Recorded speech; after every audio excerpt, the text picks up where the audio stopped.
balas dendam istri.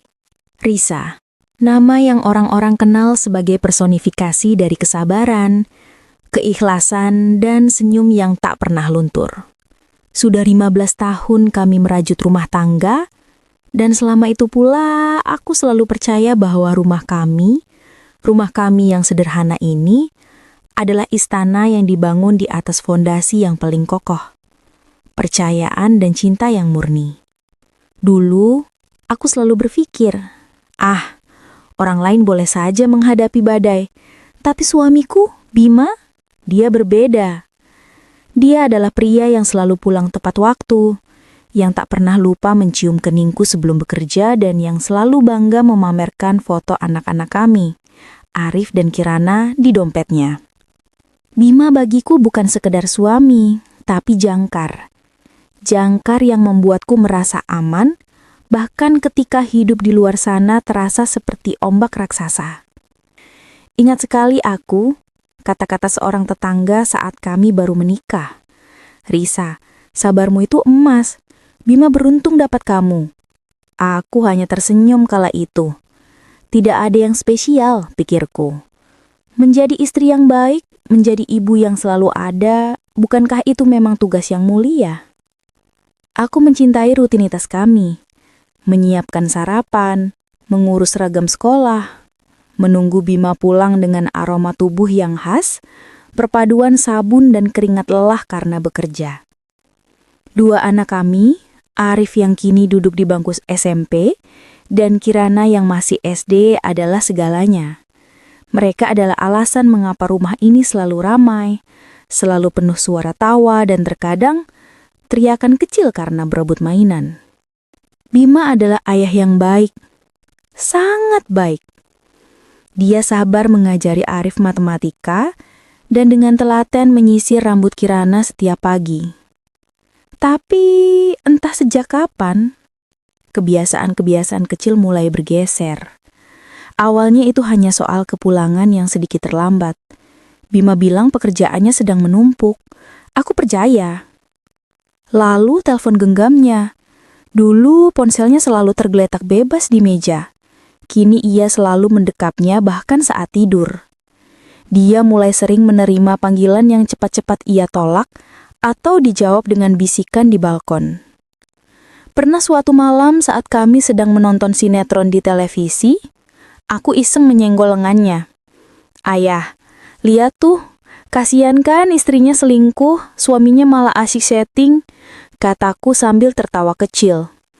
Bima hanya tersenyum kaku, tapi matanya tak tertawa. Dia malah salah tingkah dan tiba-tiba bilang, "Aku haus, mau ambil minum dulu."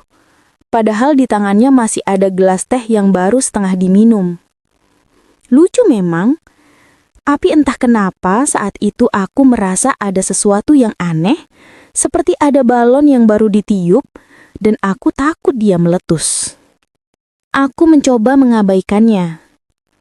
Mungkin aku hanya terlalu banyak menonton drama, pikirku. Aku menyibukkan diri, sampai akhirnya di suatu sore yang basah karena hujan, aku diminta mengambil berkas kantor Bima yang tertinggal di mobilnya. Saat tanganku meraba-raba tas kerjanya, bukan berkas yang kutemukan. Aku menemukan selembar struk. Struk dari toko perhiasan mahal, dengan tanggal pembelian 2 minggu lalu.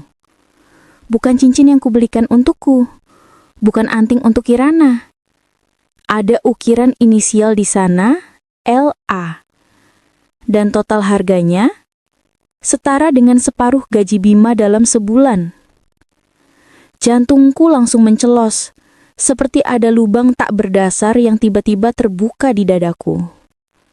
Di saat itu, di dalam mobil yang dingin, di bawah rintik hujan, aku tahu. 15 tahun kesabaran yang kubanggakan, percayaan yang kujunjung tinggi, telah luluh lantak dalam sekejap mata. Itu bukan lagi soal terlambat pulang atau ponsel yang disembunyikan. Ini soal pengkhianatan yang dibayar mahal. Pengkhianatan yang punya inisial. Aku tak lagi melihat diriku sebagai Risa yang sabar, tapi sebagai wanita bodoh yang rela dipermainkan. Tahukah sahabat, rasa sakit dari pengkhianatan itu unik. Ia bukan hanya melukai, tapi juga merampas. Ia merampas harga dirimu, merampas ingatan indah yang pernah kau yakini tulus, dan yang paling parah, ia merampas harapan akan masa depan yang damai. Malam itu, aku pulang ke rumah. Aku melihat suamiku yang sedang tertawa bersama anak-anak. Aku melihat rumahku yang hangat. Tapi bagiku semua itu terasa palsu. Di bawah senyum yang kupaksakan, hanya ada satu keputusan yang mulai terbentuk, seperti kristal yang tajam di hati yang hancur. Jika cinta dibalas dengan pengkhianatan, maka kesabaranku akan kubalas dengan pembalasan. Pembalasan. Itulah satu-satunya kata yang menghantui pikiranku selama berminggu-minggu setelah penemuan struk berhiasan itu.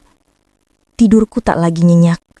Setiap malam, aku berbaring di sebelah Bima, mencium aroma aftershave-nya yang dulu kurindukan, tapi kini hanya tercium bau kebohongan. Aku tidak bisa langsung marah, tidak bisa berteriak, karena ada yang jauh lebih besar yang harus kuhancurkan lebih dulu. Risa yang lama. Tahukah kalian sahabat, pengkhianatan itu seperti virus. Ia tidak hanya merusak inang, tapi juga memaksa inang itu berubah drastis untuk bertahan. Aku tak mau jadi korban yang merengek, yang hanya menangis di pojokan. Harga diriku terlalu mahal untuk itu. Aku berpikir, Bima mengambil bagian dari diriku. Sekarang aku akan mengambil sesuatu darinya, sesuatu yang setara, kepercayaan dan kesucian rumah tangga ini. Aku mulai mencari celah. Pikiranku yang dulu damai kini dipenuhi rencana yang gelap. Aku tak peduli lagi pada Bima atau pada sumpah pernikahan yang pernah kami ucap. Yang kupedulikan hanyalah rasa sakit ini harus punya harga. Balas dendamku haruslah sempurna, tidak boleh sembarangan. Aku tidak mencari pelipur lara, aku mencari senjata. Lucu memang, aku yang dulu paling anti media sosial, tiba-tiba rajin menggeser layar mencari pertemanan baru. Awalnya aneh, aku merasa seperti remaja yang baru mengenal dunia kencan online.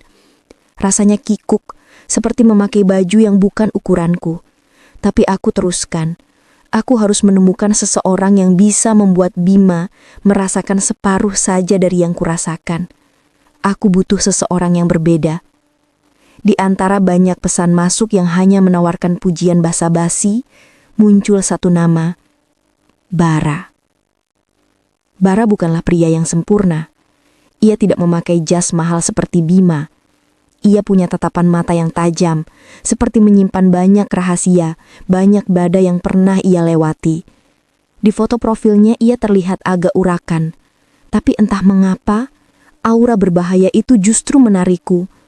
Ia terasa seperti magnet bagi jiwaku yang sedang gelap. Pertemuan pertama kami terjadi di sebuah kedai kopi yang jauh dari area rumah kami. Jantungku berdebar kencang, bukan karena cinta, tapi karena ketakutan dan kegairahan yang baru. Kamu seperti air yang tenang, tapi aku tahu ada badai di bawahnya, kata Bara saat pertama kami berbincang, dengan senyum tipis yang penuh misteri. Kata-katanya bukan rayuan, tapi seperti pengakuan yang jujur. Aku membalasnya, kalau begitu, mari kita lihat, apakah badai itu akan menenggelamkanmu, atau justru membuat perahumu berlayar lebih jauh. Di momen itu aku tahu, Bara adalah pilihan yang tepat. Dia bukan malaikat, dan aku juga sedang tak ingin jadi wanita suci. Kami berdua adalah jiwa-jiwa yang sama-sama tersesat tapi dengan tujuan yang berbeda. Aku ingin membalas. Dia, entahlah, dia hanya terlihat ingin bermain api.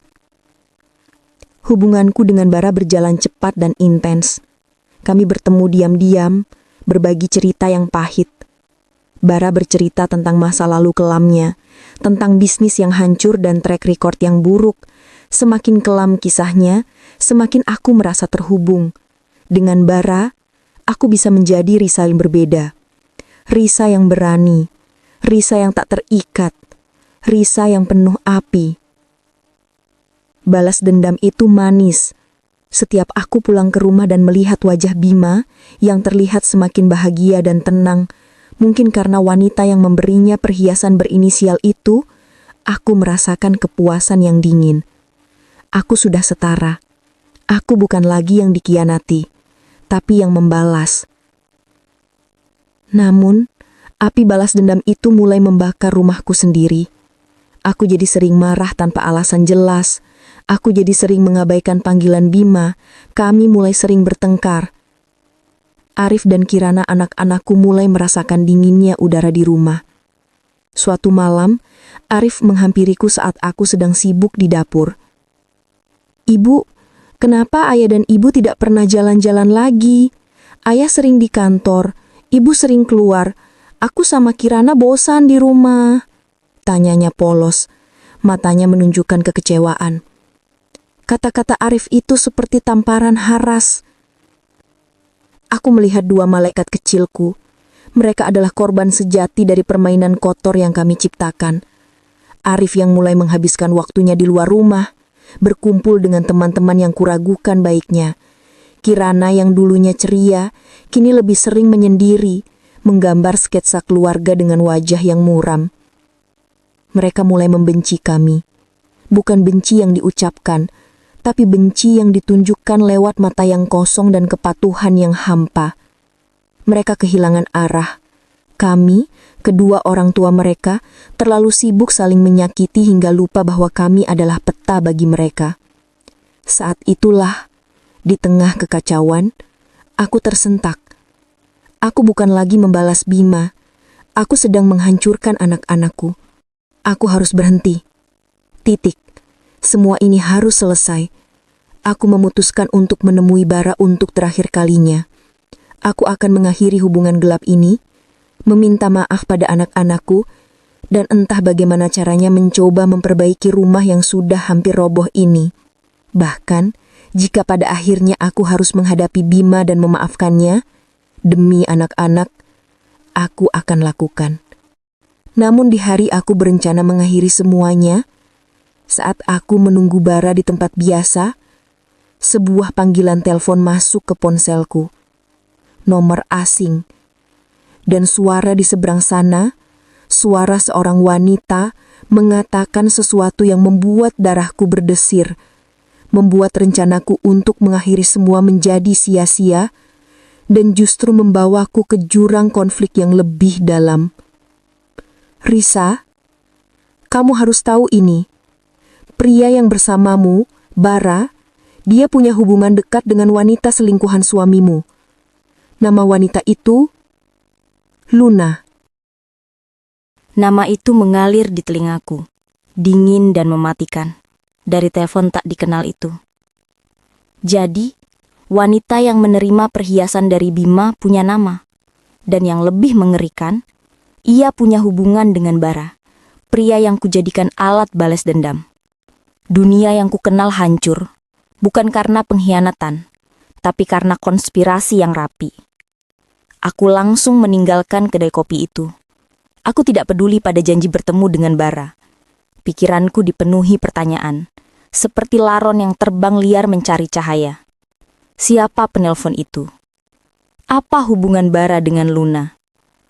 Dan apakah ini semua, rumah tanggaku yang retak, adalah sebuah settingan? Aku bergerak cepat. Naluri seorang ibu dan istri yang terluka kini berubah menjadi naluri detektif yang putus asa.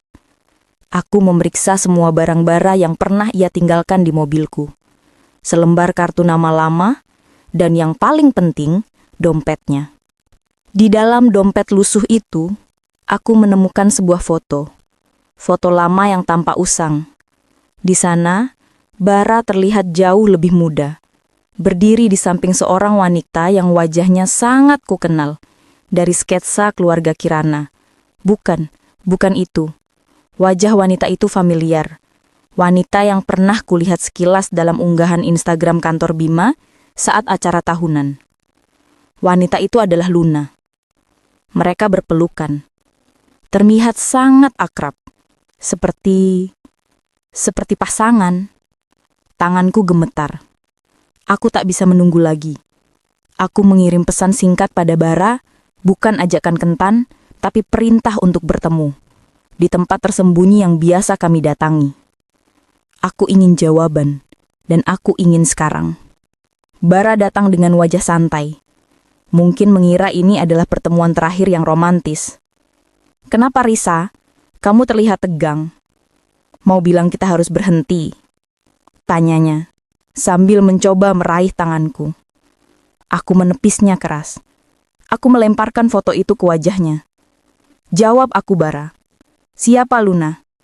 Dan kenapa kau punya fotonya? Jangan coba berbohong. Sudah cukup aku dibohongi oleh suamiku. Aku tidak mau lagi jadi wanita bodoh. Suaraku bergetar tetapi tatapanku penuh api. Wajah Bara seketika berubah. Ekspresi santainya luntur, digantikan dengan kepanikan yang cepat ia tutupi dengan kemarahan. Ia menghela napas panjang, seolah berat untuk mengakui. Dia, kakakku Risa, katanya pelan. Kakak yang berselingkuh dengan suamiku. Kakak yang entah bagaimana membuatku jatuh ke pelukan adiknya sendiri. Kami punya masalah keluarga. Aku tidak pernah bermaksud. Kami hanya punya rencana. Rencana yang seharusnya tidak melibatkanmu. Rencana apa? Pikiranku berputar kencang. Aku mendesak Bara tanpa ampun. Akhirnya, Bara menyerah. Ia menceritakan segalanya. Dengan nada pahit dan penuh penyesalan. Bara dan Luna sebenarnya adalah mantan mitra bisnis Bima. Beberapa tahun lalu, Bima dituduh melakukan kecurangan yang menyebabkan bisnis mereka hancur total. Bara dan Luna kehilangan segalanya, termasuk warisan keluarga. Mereka bersumpah untuk membalas dendam pada Bima, yang menurut mereka merenggut masa depan mereka. Luna mendekati suamimu, merayunya, membuat dia jatuh cinta. Dia ingin Bima merasakan kehancuran finansial dan mental. Dan saat kami tahu dia punya istri yang terkenal sangat sabar, itu kamu, Risa. Luna berpikir kehancurannya akan lebih sempurna jika ia juga kehilangan keluarganya. Bara menjeda. Tatapannya kini menyiratkan rasa bersalah yang nyata. Aku ditugaskan untuk menghancurkanmu. Menghancurkan benteng Bima dari dalam. Aku terdiam. Aku merasa seperti tanah yang kupijak tiba-tiba lenyap. Aku bukan pelaku balas dendam. Aku adalah pion. Aku adalah korban yang diprogram untuk menjadi senjata bagi pihak lain. Aku membalas perselingkuhan Bima dengan perselingkuhan. Padahal, perselingkuhanku itu sudah diatur sejak awal oleh selingkuhan suamiku sendiri. Bima adalah target. Tapi kami, aku, Arif dan Kirana, adalah kerusakan tambahan yang direncanakan. Kepalaku sakit, hatiku sakit. Aku melihat kembali semua pertengkaran di rumah. Semua wajah kecewa anak-anakku. Ini bukan lagi soal cinta segitiga. Ini adalah perangkap. Aku tahu setelah semua pengakuan ini, aku tidak bisa lagi mempercayai Bara. Aku juga tidak bisa mempercayai Bima. Aku berdiri di titik nol, di mana semua yang kupercayai telah terbukti palsu. Aku adalah wanita yang kehilangan semuanya, dan semua itu karena aku terlalu naif untuk melihat bahwa di balik senyum suamiku dan di balik tatapan mata Bara, ada skenario besar yang sedang dimainkan. Aku harus menghadapi Bima. Dia harus tahu bahwa permainan ini sudah terungkap. Aku harus tahu, apakah dia tahu tentang hubungan Luna dan Bara? Apakah dia hanya korban bodoh? Atau dia juga bagian dari jebakan lain yang belum ku tahu? Aku kembali ke rumah. Pintu terbuka. Rumah itu sunyi. Terlalu sunyi. Di meja ruang tamu, tergeletak amplop coklat. Itu bukan surat. Itu bukan struk. Itu adalah dokumen hukum. Gugatan cerai. Dan di sudut amplop itu, ada tulisan tangan Bima yang buru-buru. Risa, aku sudah tahu semuanya. Aku tahu tentang kamu dan Bara. Aku sudah muak. Urusan kita selesai. Jangan cari aku. Dan jangan cari anak-anak. Anak-anak, aku berlari ke kamar mereka. Kosong. Arif dan Kirana sudah tidak ada di sana. Ini adalah kehampaan. Aku tidak menangis. Aku hanya berdiri di tengah ruang tamu yang sunyi, memeluk gugatan cerai dan surat dari Bima. Tanganku meremas kertas itu hingga lecek.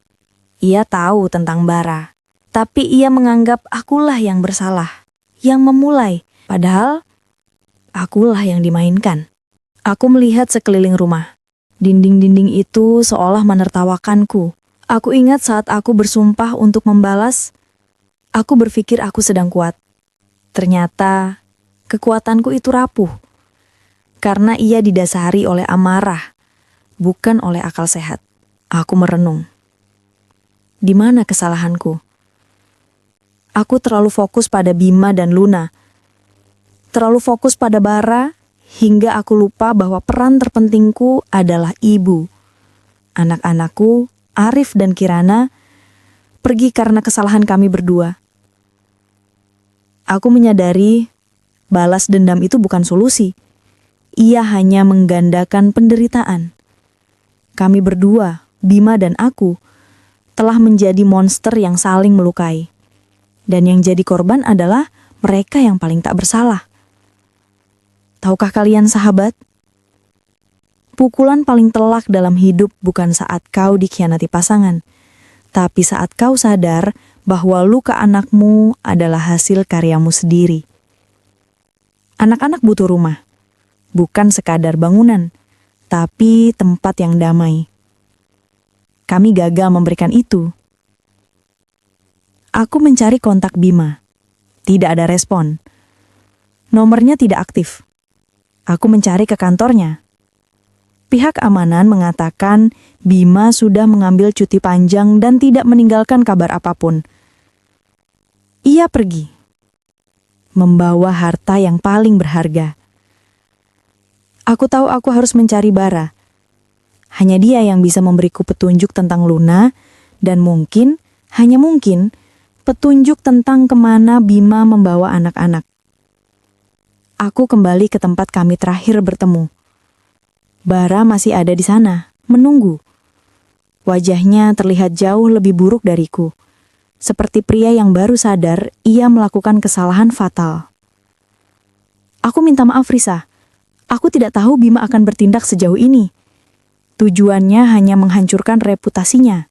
Bukan mengambil anak-anakmu, kata Bara, suaranya penuh penyesalan. Aku menatapnya dingin. Di mana Luna? Katakan padaku, di mana dia menyembunyikan rencana busuknya. Bara memberiku alamat sebuah apartemen di pinggiran kota. Itu adalah tempat persembunyian Luna. Ia juga memberiku informasi mengejutkan. Luna adalah seorang wanita yang sangat terorganisir. Semua tindakannya pasti meninggalkan jejak. Ia mungkin punya salinan dokumen penting atau bukti rencana mereka. Aku mendatangi apartemen Luna sendirian, dipenuhi campuran takut dan amarah. Apartemen itu mewah. Ironisnya, dibiayai oleh uang yang ia yakini dicuri oleh Bima. Aku berhasil masuk, menggunakan kunci cadangan yang Bara berikan. Di dalam apartemen itu, aku tidak menemukan Luna, tetapi aku menemukan sesuatu yang lebih berharga, yaitu sebuah flash drive tersembunyi. Saat aku membuka flash drive itu di laptopku, aku menemukan folder-folder yang rapi. Ada foto-foto mesra Bima dan Luna, bukti-bukti perselingkuhan mereka. Ada juga data-data keuangan yang menunjukkan kerugian bisnis Bara dan Luna di masa lalu. Namun ada satu dokumen yang membuatku terkejut hingga tubuhku kaku.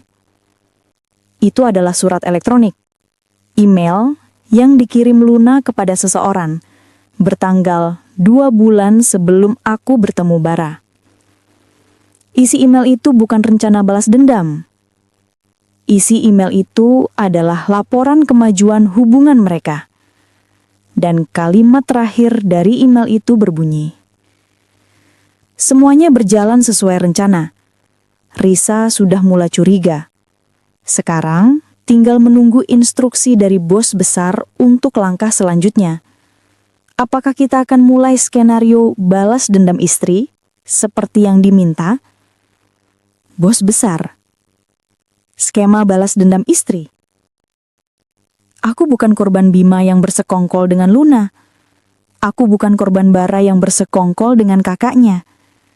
Aku adalah korban dari seseorang yang jauh lebih tinggi dan misterius. Seseorang yang bahkan memberi nama pada kehancuran rumah tanggaku, skema balas dendam istri. Bos besar. Dua kata itu merobek selimut kebohongan yang melingkupiku. Aku bukan hanya dikhianati oleh Bima dan bukan hanya diperdaya oleh Bara dan Luna.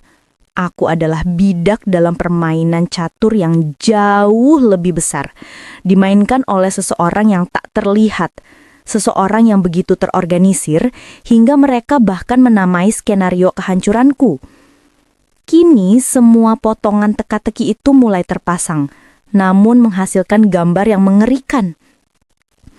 Bima berselingkuh dengan Luna, itu benar. Tapi perselingkuhan itu adalah umpan. Aku membalas dengan Bara, itu juga benar. Tapi itu adalah jebakan. Bima marah dan membawa anak-anak pergi. Itu adalah hasil akhir yang diinginkan si bos besar. Bima meninggalkan aku karena ia yakin aku bersalah. Tapi apakah Bima benar-benar pergi karena cinta pada Luna? Atau ia juga dimanipulasi untuk meninggalkan rumah? Aku menghabiskan hari-hari berikutnya dalam kegilaan yang sunyi. Ponselku aktif menunggu kabar dari Bima atau bahkan dari Bara atau Luna. Aku harus menemukan anak-anakku. Arif dan Kirana tidak boleh menjadi korban permanen dari drama yang didalangi orang lain. Aku mencari Bara. Pria itu sudah menghilang. Apartemennya kosong. Ia hanya meninggalkan satu pesan singkat. Aku tidak akan membantu bos besar lagi. Maafkan aku, Risa. Carilah di tempat yang paling tidak terduga. Itu petunjuk dariku. Yang terakhir. Tempat yang paling tidak terduga. Aku menarik napas dalam-dalam. Jika semua ini sudah direncanakan, maka Bima pasti memiliki blind spot. Aku harus mencari bantuan. Aku kembali ke dokumen kantor lama Bima, yang sempat kulihat bertahun-tahun lalu. Aku mencoba mengingat-ingat siapa saja orang di sekitar kami, yang punya motif tersembunyi, yang punya akses ke Bima, dan yang punya dendam terselubung. Nama-nama mantan kolega, pesaing bisnis hingga kerabat jauh yang pernah berselisih ku ingat satu persatu. Aku akhirnya mengingat seseorang. Seseorang yang sangat dekat dengan kehidupan kami dulu. Seseorang yang Bima sangat percaya bahkan sebelum aku mengenalnya. Sahabat lama Bima yang selalu hadir di momen penting, tapi juga selalu menghilang saat kami sedang krisis. Pria itu kini menjadi petinggi di perusahaan pesaing Bima.